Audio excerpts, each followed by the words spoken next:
Borobudur Temple, which is the largest Buddhist shrine on earth. This temple was built without any written record as to why and when it was made. And did you know it is believed by archaeologists and art historians that it was built around the mid-8th century during the Sailendra dynasty? It took over 75 years to complete this massive structure. Interestingly enough, this temple is a giant stupa with a total of 9 platforms below it, which consist of 6 square platforms and 3 circular platforms. The first square platform is the base and represents Kamadhatu, which stands for the desire realm. The next 5 square platforms represent Arupadhatu, which is the form realm, and 3 circular platforms, including the stupa, represents Arupadhatu, which is the formless realm. These realms are the 3 realms of existence. First realm of Kamadhatu represents the stage where humans are blind to the ideas of Buddhism and are constantly giving in to their wants and desires. The second realm of Rupadhatu represents man understanding the principles of Buddhism and beginning to thoroughly understand the meaning of life. The third and final realm of Arupadhatu symbolizes man achieving enlightenment. This is also commonly known as nirvana. Well, in order to reach this stage of nirvana through the temple, one must circumambulate the second realm 4 times clockwise and the third realm 10 times clockwise.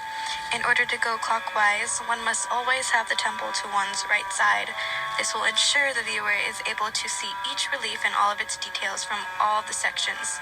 However, in the first realm, you cannot circumambulate due to the relief sculptures being covered by stone buttresses.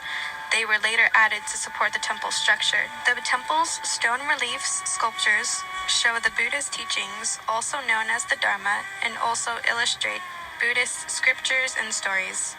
The third realm contains 72 small stupas that contain a Buddha inside and surround one main large stupa that remains solid.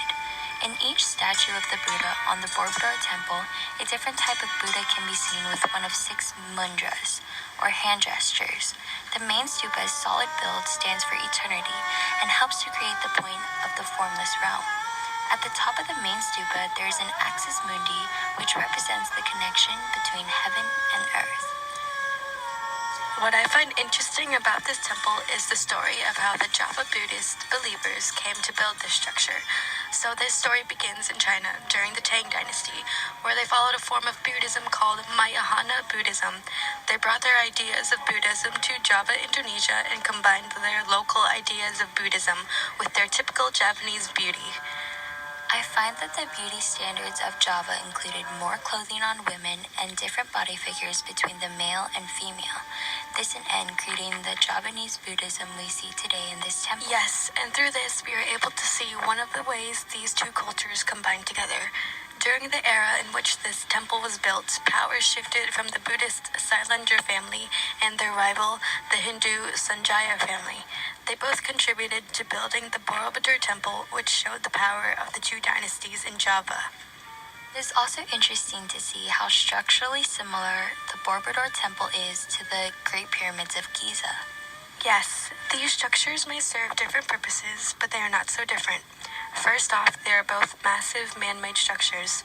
They both follow a similar square base structure, but used in a different way. Borobudur uses platforms that get smaller as it moves higher and finishes with the stupa at the top. The pyramids begin in a large square base and builds up into a point. However, they were made in an entirely different climate and environmental factors. The pyramids were made with limestone in the humid, desolate desert environment. In contrast, Borobudur was made with volcanic stone masonry due to being surrounded by rainforests and volcanic activity. The square bases of each of the 2 structures are expressing a compass through their corners, acting as cardinal points. Cardinal points represents the cosmos and how they stretch throughout the universe. It shows the power that each building holds for the person it is built after. So each structure was made as a shrine dedicated to a powerful being in their era. The pyramids were built for the 3 pharaohs of Egypt, Menkaure, Khufu, and Khafre. The people of Egypt built the pyramids to honor and express the power of these pharaohs. In contrast, the Borobudur Temple was a shrine dedicated to the Buddha. As the Sailendra and Sanjaya family reigned, they both sent people to build the temple to only express the power of these two Javanese families. It is also interesting to recognize that they are both burial monuments. The pyramids are tombs for the three pharaohs of Egypt, and the stupas on the Borobudur Temple contain relics of Buddhist monks or nuns that are shrine-like. Overall, what we have seen in the Borobudur Temple is wonderfully intriguing. Yes, I thoroughly agree with you that it holds a lot of history and many interesting concepts about its history of Buddhism. Wow, this is one of the few temples that really broadens your perspective of Buddhism and the teachings it expresses. Yes, of course, I couldn't agree more.